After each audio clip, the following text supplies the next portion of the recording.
Right, darling, settle in. Let us unravel this travesty. You see, I've always had a certain discerning palate, a refined sensibility. It is not snobbery, truly. It is simply recognizing that certain standards should exist. My grandmother, God rest her soul, a professor of linguistics from Minsk, always said, "Details, my child, details are the architecture of truth." And oh, the architectural failings of FERGUS Style Punta Arab Ibiza. It is truly breathtaking in the most devastating way. Honestly, it began before I even arrived. You know, booking a 4-star hotel, one anticipates a certain atmosphere, a promise, a silent agreement that your basic human needs, cleanliness, comfort, perhaps a modicum of respect, will be met. This was, let us just say, an optimistic assumption. I envisioned crisp white linens, the gentle scent of citrus, a staff who understood the concept of anticipatory service. Instead it smelled faintly of regret and mildew. You see, I am from a place where things aren't just given, where every thread in a tapestry is earned. My mother, a concert pianist, used to spend hours polishing a single key until it resonated with perfect clarity. That dedication, that pursuit of flawlessness, it's ingrained in me. So arriving at FERGUS, it wasn't just a matter of a dirty room. It was a fundamental violation of my internal aesthetic. It was a philosophical affront. The moment I stepped inside, it felt wrong. The lobby, bless its heart, tried. It really did. But it was like someone had dressed a poorly constructed cardboard box in sequins, all surface, no substance. And that smell, oh, that smell. A damp, clinging odor like forgotten laundry left to rot in a basement. Now, I am not a chemist, but I suspect it wasn't just water. It was despair distilled into olfactory form. The room, good heavens, the room. My darling, I've slept in train compartments that boasted a higher standard of hygiene. Dust motes danced in the feeble light, a miniature ballet of neglect. The floor, sticky beneath my bare feet, suggested it hadn't seen actual cleaning water in weeks. And the bathroom, a monument to calcification. The faucets, flaking like ancient parchment, oozed a pathetic trickle of lukewarm water. It was degrading, you understand. It wasn't just unclean, it felt actively hostile.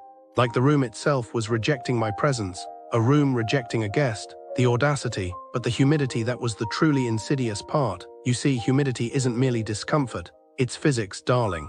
It's the atmospheric pressure, the concentration of water vapor, the potential for mold and mildew to thrive. The air hung thick and heavy, pressing down on my chest, making it difficult to breathe. The walls were slick to the touch, and my clothes, carefully folded in my suitcase, emerged each morning damp and defeated. Like little woolen soldiers surrendering to the elements, I asked for a dehumidifier. They provided one. It didn't work, of course it didn't work. Why would it work? It was a cruel joke, a passive-aggressive commentary on my expectations. When I requested a different room, they just shrugged. Shrugged, can you imagine? Such a flippant dismissal of basic human comfort. It's as if my well-being was simply inconvenient. And then the water. Oh, the water, it tasted off. Not just the slightly metallic tang of tap water, but something else, something wrong. I've spent my life drinking mineral water from the Carpathian Mountains. I know good water. This was an insult to hydration. It tasted like regret and industrial cleaning supplies. And then, the cramps. A churning, agonizing discomfort that settled in my stomach after just 2 nights. Food poisoning, obviously. I mean, what else could it be? They conveniently feigned ignorance, but I saw the knowing glances from the staff. They knew. It was a silent acknowledgement of their systemic failures. Honestly, it felt like being trapped in a fever dream orchestrated by... Why a particularly malicious interior designer? There was a peculiar lack of doors, you see. The bathroom, the sleeping area, all open to each other. So like I'm looking into all these crimes that happen near FERGUS Style Punta Arab Ibiza, you know. It's supposed to be this amazing vacation spot, but like there's some shady stuff going on. Businesses near FERGUS Style Punta Arab Ibiza are like super slick, you know. They'll promise you the world, but sometimes it's just a scam. Like, remember that group of Swiss tourists who got ripped off? They booked this fancy villa through Booking.com, paid over 7,000 Swiss francs, and then nothing, the villa didn't even exist. Can you believe it? I think they were devastated, you know. They trusted Booking.com, and it's not like they're stupid or anything, but like these scammers are so good at what they do, they probably got an email saying the reservation was cancelled, and then they're left with nothing. No villa, no refund. I mean, some of them were still in training programs, so they couldn't even take additional vacation time. It's just like so unfair, and like Booking.com didn't even help them much, they just gave them the runaround, you know. I think the victims were still waiting for their refund when the article was published. It's just like, how could you write? How could you do that to people who are just trying to have a good time? The businesses surrounding FERGUS Style Punta Arab Ibiza, they're disheartening. A collective sigh of disappointment seems to hang in the air, a quiet desperation clinging to the storefronts. It's as if the vibrant spirit of Ibiza got lost on its way here, leaving behind a collection of establishments operating on a principle I can only describe as maximum profit, minimal effort. It's a landscape where the tourist, bless their hopeful hearts, is often seen as little more than a walking wallet. And honestly, it weighs on me. It truly does. Let's unpack this, shall we? Because it isn't a simple case of a few bad apples. It's a pervasive feeling, a pattern I've observed whilst meticulously sifting through accounts of experiences. It's like a grey cloud settled over the commercial life of this pocket of Ibiza. Take the markets, for example. The hippie market Punta Arab. It calls itself a hippie market. A little ironic, isn't it? A promise of authenticity, of handcrafted treasures, reduced to a sea of mass-produced trinkets and inflated prices. People speak of a genuine search for something local, something real, only to find themselves wading through an ocean of goods seemingly shipped in from, well, everywhere but Ibiza.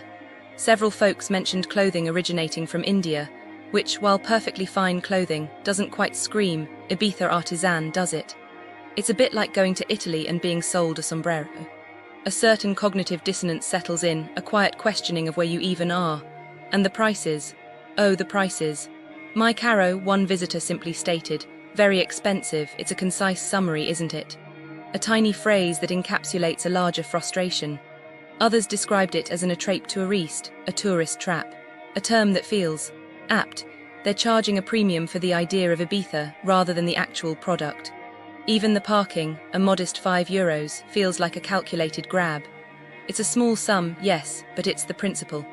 It's the feeling that every single interaction is geared towards extracting the maximum amount of money possible. It's exhausting and rather sad. Then there's Nikki Beach Ibiza, described by one traveller as a run-down beach club, a chilling assessment.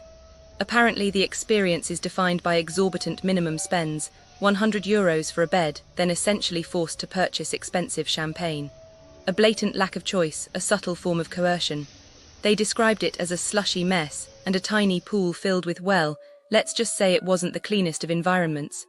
A far cry from the glamorous image they project. People are paying a significant sum for what essentially sounds like an overcrowded, overpriced and frankly unpleasant experience. It's a sadness that this could happen. Honestly, what is this world coming to? And the clientele. People seeking a sophisticated beach club experience, hoping for something akin to Blue Marlin, are instead met with a different crowd. A description of questionable clientele paints a rather unflattering picture. It's the feeling that the vibe just isn't quite right, that the carefully curated illusion has crumbled. The problems extend beyond beach clubs. PACHA, an iconic name, apparently suffers from severe overcrowding. People described being pushed and shoved, finding themselves in a dangerous environment with zero crowd control. The ticket prices are substantial, yet the experience feels compromised. Like squeezing too many sardines into a tin, it's distressing to hear this is happening in what is considered a flagship club. A place supposed to deliver a premier experience instead offers chaos and discomfort. Several reports mention security being rude and the potential for theft. It's a worrying trend, this casual disregard for customer well-being. It makes my soul ache. And then there's Popeye's Bar. A bar that, according to recent accounts, has taken a dramatic downturn. Wrong orders, inattentive staff, cocktails made with questionable ingredients. One visitor described their porn star martini as watery pink petrol. A truly evocative description, isn't it?